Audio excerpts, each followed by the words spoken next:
Bismillahirrahmanirrahim. Assalamualaikum dan salam Melaka bersejarah. Seperti yang aku pernah bagi tahu yang semasa zaman Kesultanan Melayu Melaka, agama majoriti kat Nusantara ni agama Islam. So banyaklah kerajaan Islam kat sekeliling kerajaan Kesultanan Melayu Melaka. Tapi kerajaan Melaka kena serang dengan Portugis. Dia orang tak ada nak tolong ke? Siapa kata dia orang tak tolong? Dia orang berkorban nyawa untuk tolong selamatkan kerajaan Melaka. Dia orang rasa kejatuhan Kesultanan Melayu Melaka kira satu kerugian yang besar untuk dia orang. Sebab Melaka adalah satu kuasa politik Islam yang paling berpengaruh dan kerajaan dia orang aman pun disebabkan di bawah lindungan kerajaan Melaka. Dan Melaka juga pusat perdagangan antarabangsa, pusat ilmu, pusat ketamadunan dan peradaban Islam yang diorang anggap itulah keagungan bangsa Melayu. Jangan kata kerajaan yang ngam dengan Melaka, kerajaan yang musuh dengan Melaka pun mengakui diorang kagum dengan Melaka. Jadi selepas kejatuhan Melaka, kerajaan-kerajaan kecil macam kerajaan Aceh, kerajaan Demak, kerajaan Bantan dan kerajaan Islam yang lain yang before ni tak berkembang sangat, diorang rasa inilah masa untuk diorang berkembang dan kuatkan kerajaan diorang. Diorang nak berkembang sebab nak bela nasib umat Islam kat Melaka, sebab semangat persaudaraan Islam tu sangat kuat dalam kalangan diorang. Diorang juga bersaing untuk gantikan Melaka sebagai pusat dakwah dan perdagangan kat rantau ni. Ada juga kerajaan yang bergabung untuk fight dengan Portugis kat Melaka, iaitu kerajaan Demak, kerajaan Bantan dan kerajaan Cirebon. Hari ni aku nak ceritakan kisah kerajaan gabungan diorang ni berjihad sampaikan Sultan diorang sendiri mati syahid. Gabungan ni lagi rancak bila putera dan puteri kerajaan masing-masing bernikah, iaitu Pati Unus dan isterinya Ratu Ayu. Lepas je nikah, Pati Unus terus jadi ketua panglima gabungan tentera Perikatan Kerajaan Islam Jawa yang digelar Senapati Sarjawala. Tugas dia satu je, halau Portugis daripada kota Melaka. Pati Unus dah start dari tahun 1512 lagi, hantarkan pedagang Jawa untuk jadi spy kat Melaka dan bina kapal perang yang ada meriam besar yang boleh tembak jarak jauh. Kapal-kapal yang dibuat dengan bantuan Sunan Kalijaga ni punyalah besar sampai berat 500 tan and boleh bawa 1000 tentera dalam satu kapal. Kapal perang Pati Unus power gila sebab Kapten Portugis Ferdinando Perez de Andrade sendiri cakap meriam diorang paling besar pun tak boleh tembus and tenggelamkan kapal Pati Unus. Dinding kapal Pati Unus ada 3 lapisan kot. Setiap lapisan bukan nipis, memang susah lah nak tembus kan. Ingat kita biasa-biasa ke siap? Lepas preparation semua siap, pada akhir tahun 1512, Sultan Abdul Fattah atau Raden Patah perintahkan Pati Unus untuk attack Portugis. Pasukan Islam gabungan ni pergi dengan 100 kapal perang dan 5,000 askar. On the way nak pergi Melaka, diorang singgah ke Palembang. Bila tentera Palembang tengok diorang ni nak pergi berjihad untuk halau Portugis dari Melaka, diorang pun join sekali. Sekarang kekuatan tentera dah jadi 12,000 orang and Hang Nadim, bekas Panglima Kesultanan Melaka pun join sekali. Diorang sampai ke muara Sungai Muar pada tahun 1513 and bila Portugis nampak diorang ni, dia terus hantar kapal perang untuk blok kapal-kapal perang Pati Unus ni. Sayangnya pertempuran ni askar Pati Unus kalah and terpaksa berundur dengan balance 60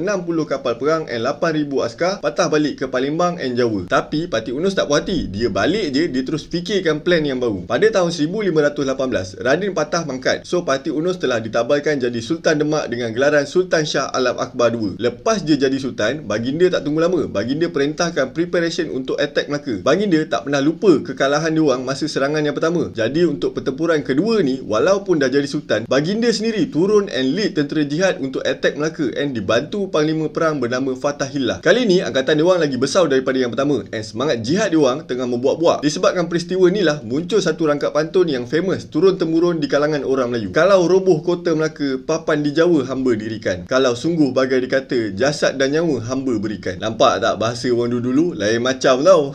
Sampai je kat perairan Melaka, angkatan tentera Islam pun mendarat ke pantai guna perahu kecil. Portugis dah dapat idea askar Islam nak datang serang. Diorang dah standby meriam-meriam besar sepanjang benteng dan pantai Melaka. Portugis pun attack gila babi and terkena kapal Pati Unus and gugur syahid. Lepas Sultan dah syahid, panglima perang Fatahillah ambil alih. Askar Islam pun bertempur selama 3 hari 3 malam and dibantu juga dengan orang Melaka Islam yang masih ada kat Melaka. Kesannya askar dua-dua pihak ramai yang terkorban. Jadi Fatahillah decide untuk patah balik ke Jawa. Jenazah Sultan Shah Alam Akbar II yang mati syahid dibawa balik ke Demak. Itulah serba sedikit kisah perjuangan kerajaan Islam yang bergabung untuk menentang Portugis, iaitu kerajaan Demak, Jepara, Cirebon dan Bantan. Lepas ni kita cerita pula pasal perjuangan anak beranak Kesultanan Aceh untuk mempertahankan Melaka. Jadi kat sini kita nampak, mengikut sejarah nenek moyang kita, negara-negara yang wujud di Nusantara ni adalah serumpun dan bersaudara. Dulu bila kita susah, dioranglah yang bermati-matian nak selamatkan kita. Kenapa sekarang kita pula bermusuhan sedangkan kita sama-sama saudara Islam, sama-sama bangsa dan sama-sama keturunannya? Aku tak nak membebel lebih-lebih, tapi aku harap kita sama-sama bangsa jangan bermusuh, jangan ada hasad dengki, tapi kita sama-sama bersatu padu untuk menentang musuh yang lagi besar kat luar sana. Dah lah, aku dah lapar ni, belum makan lagi. Lain hari aku cerita lagi